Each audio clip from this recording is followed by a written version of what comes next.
ఇక రెండవది అద్దంకి తయారు. ఏం భాష అనేది? ఆ గుడంబ డోస్ ఎక్కువైందా, లేకపోతే అమెరికా పోయి జాక్ డానియల్ ఫుల్ బాటిల్ కొట్టినావా? అమెరికా నుంచి మరీ వీడియో చేసి ఆ జాక్ డానియల్ లేకపోతే గ్లెన్ఫెడిచ్ రెండు కొట్టినట్టున్నావు. ఆ భాష ఏంటి బ్రదర్? హౌలే అంటావు, అనాల్సిన భాషనేనా అది? హౌలే రా ఏంది అది? అది భాషనేనా? ఒక ఎమ్మెల్సీ గారు మాట్లాడిన భాషనేనా? జస్టిస్, లిబర్టీ, ఈక్వాలిటీ, ఫ్రాటర్నిటీ అని బాబాసాహెబ్ అంబేద్కర్ గారు మనిషిని ఇతరులను కూడా గౌరవించాలి, ఫ్రాటర్నిటీ, జస్టిస్, లిబర్టీ, ఈక్వాలిటీ అని ఒక గొప్ప భాష డాక్టర్ బిఆర్ అంబేద్కర్ గారు రాజ్యాంగం ద్వారా నేర్పిస్తే మీరు అమెరికాలో కూర్చొని మత్తులో, ఆ జాక్ డానియల్ మత్తో, గ్లెన్ఫెడిచ్ మత్తో, ఆ మత్తులో మీరు అఘోరా కాళీ మందిర్కు పోయిన షిమోగాల అంటావు. నేను ఇప్పుడు ఛాలెంజ్ చేస్తున్నా, తెలంగాణ ప్రజలారా, మీ అందరి దగ్గర కూడా ఫోన్స్ ఉన్నాయి, గూగుల్ మ్యాప్లోకి వెళ్ళండి, అఘోరా కాళీ మందిర్ అని కొట్టండి. అఘోరా కాళీ మందిర్ అని కొడితే కరెక్ట్గా వచ్చేది గట్కేసర్. అఘోరా కాళీ మందిర్ అమ్మవారి గుడి గట్కేసర్లో ఉన్నది.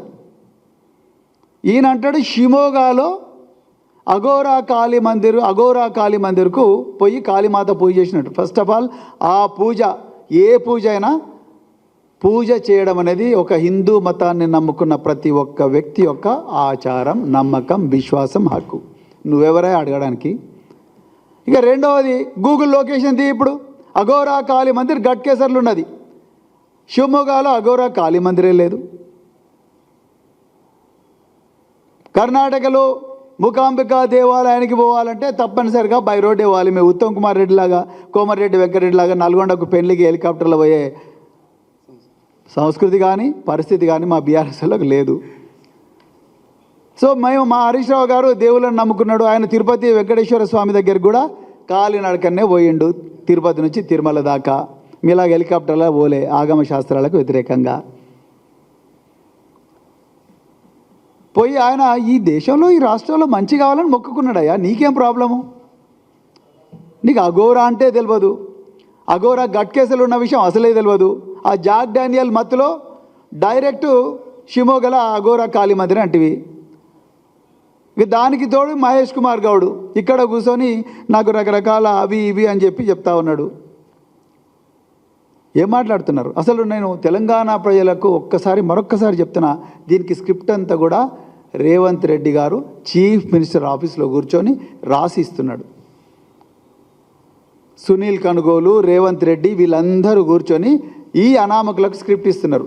వీళ్ళొచ్చి గాంధీ భవన్ గ్రహచార భవన్గా మార్చి వీళ్ళు ఆ స్క్రిప్ట్ చదువుతూ ఉన్నారు. వీళ్ళకి తెలిసింది అదొక్కటే. నిజానికి వానలు ఎట్లొస్తాయో తెలుసా మహేష్ కుమార్ గౌడ్ మీకు? ఇలా వానలు రావద్దు, తెలంగాణ ప్రజల ఆకలితో అలమటించాలి, పొలాలన్నీ కూడా బీళ్లుగా మారాలని హరీష్ రావు గారు క్షుద్ర పూజలు చేసిండు అంటున్నారు కదా. అసలు వానలు ఎట్లొస్తాయో తెలుసా నాయన నీకు? విను, నేను చెప్తా.